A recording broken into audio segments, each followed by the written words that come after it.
Can you tell us a little bit about yourself and how you got into the corporate workplace?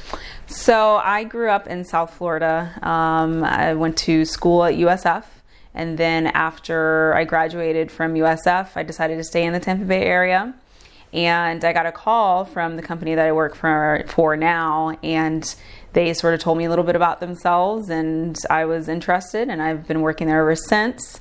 So I only really had 2 job experiences since I graduated college in 2 different companies. So that's sort of how I entered the corporate world. How did they find out about you? I had my resume posted on like Monster or one of the old job site application or job application websites. So that's basically how they found me. And I didn't know anything about them. I thought it was like a temp agency or something like that. So once I knew more about them, I was more receptive. How'd your education come into play with this position with this company? It did. Well, I started off doing payroll. So I graduated with a degree in finance, and that sort of played into it. But now what I do now and what I did, what I've done throughout my career at that company wasn't really related at all. So it was still very useful to have a college degree. I would say that 9 out of 10 companies are still looking for a college degree these days. At least just sort of knowing that they know that you can take a goal and a long-term goal and see that through all the way. So I think that's really important, even if it doesn't match what you're doing. It's still very, very important to know that you can not only handle a workload like that, even though it's classes, but still a workload and manage that long-term goal. Since your duties have changed over the years, would any further education or post-grad education help? Probably, and I think it varies in terms of what your goals are. If you're trying to really climb the corporate ladder and ultimately be a CEO or something along those lines, they're going to want to see that, post-secondary degree. But I think a lot of people can still get to that point just through different experiences, learning as much as they can, not only about what they're doing, but the company as a whole or the industry that they're interested in. So it's not always so much about getting that master's degree or anything like that, even though it's helpful, but it really just sort of depends on what your goals are.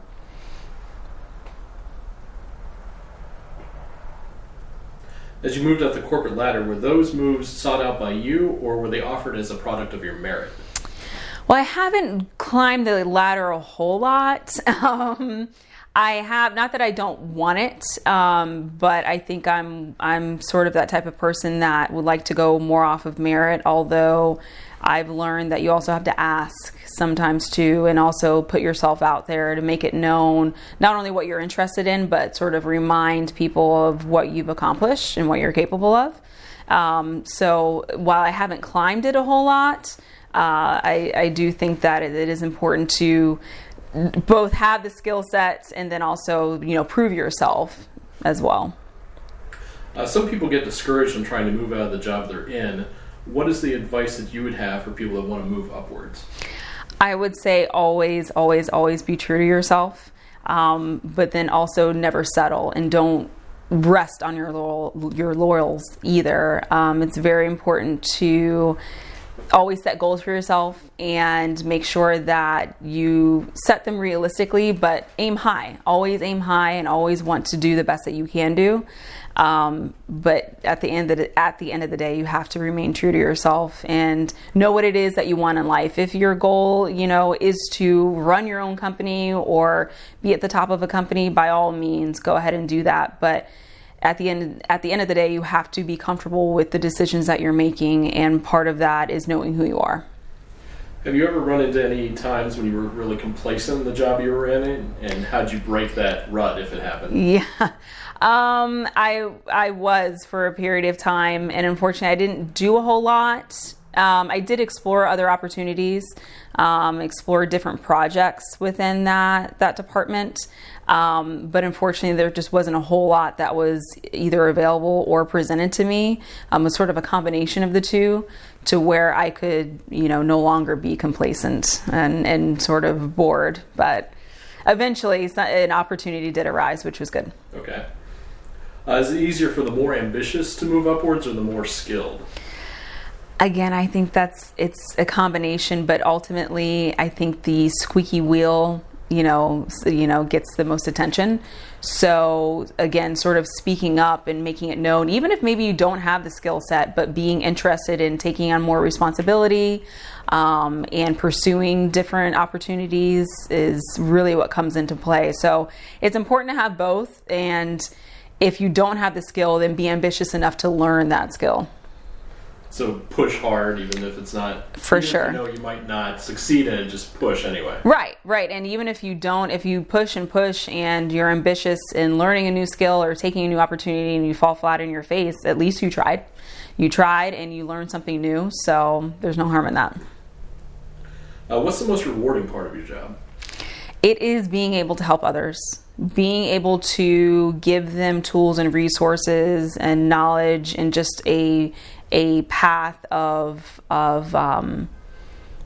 somebody who can, maybe they don't have the answer. I don't always have the answer, but I can definitely help in terms of getting them that answer from somebody else or another department. So it's very rewarding being able to help others. That's ultimately why I love doing training. I think it's important that when you are in a training role that you are learner-centric and that you understand what the learner's needs are and what they need most. What's some of the more challenging parts of training? It's the receptiveness. Everybody's capable of learning, even the most difficult things, but it's a matter of having a willingness to learn, especially in the industry that I'm in, to where a lot of the stuff that they're learning is technology based. So, and they're very old school. So, but it really, I've seen both ends of the spectrum to where some guys are just super, super willing and then other guys are not willing. So, but the guys that even though it takes them a while, they're still very willing, and then they end up learning much more quickly. So I think that the most difficult part is working with those that are not willing to learn new things. So, is it because just the whole construction industry is changing, or is it that the company itself is changing? It's more of the industry, because the industry right now, it's the technology train. It's sort of get on or get off, and those that aren't really willing to get on the train they're left behind. So it's a point now where it's not so much, it's definitely not the company, it's the industry as a whole. They're looking for ways to be better, smarter, quicker, more efficient, and a lot of that does rely on technology. So it really falls back more on that, I think. Is there any way to get these more old school guys interested in the training by maybe retrofitting it for their needs, or is it, or are they going to have to be left in the past or adapt? No, we definitely are looking into other options, more hiring more people, making more resources available, providing more one-on-one training. A lot of the times it is the one-on-one training that they get the most out of. So we do large group trainings, but then we're starting to focus more on individual one-on-one training so that they're definitely not left behind. We don't want to leave anybody behind, but we definitely do need to look at different ways on how to adapt to their specific needs. What advances in technology are helping you out the most right now with training? There's everything's on the iPad. There's different apps that we're using.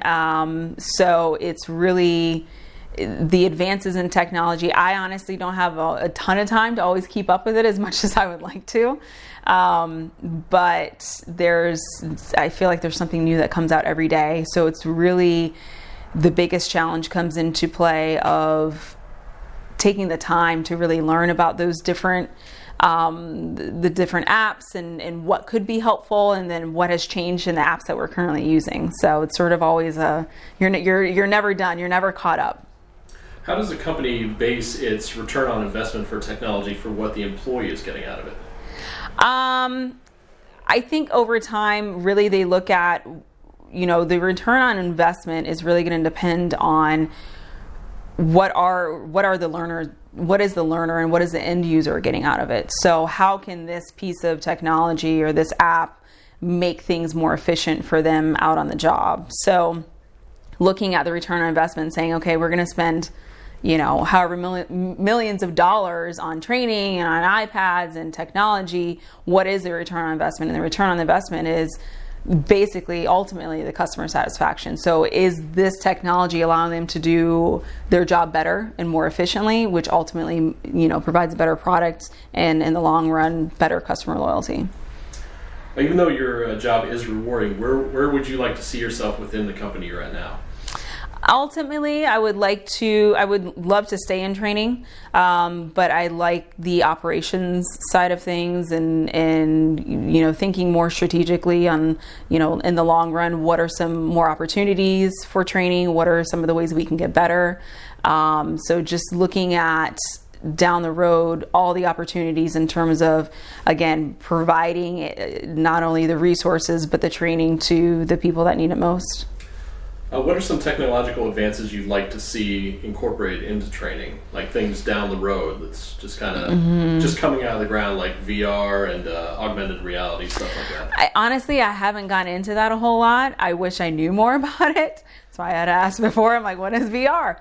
I think the more I learn about it, the more receptive I would be. But honestly, I have not looked into the advances that far down the road, which is what I'm sort of aiming to do, and more of that strategic thinking and thinking way ahead and thinking outside the box, outside of what we're doing right now. So, because there can be quite a bit of whirlwind that you get caught up in every day, the phone calls and the emails and the issues that happen day to day, but trying to get yourself outside of that and think, okay, in the long run, what are some other things that we could add to this department and to our toolbox, so to speak, that we have already to make things even better.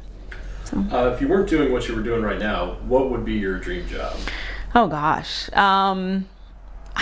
Honestly, probably running some sort of coffee, bakery, kind of things like that, where you could bring cats. No, I'm just kidding. But something along those lines, either with animals, but I do love working with people. I like the hospitality kind of thing. So probably something along those lines where it's like a coffee, wine bar, bakery establishment of sorts. So, cool.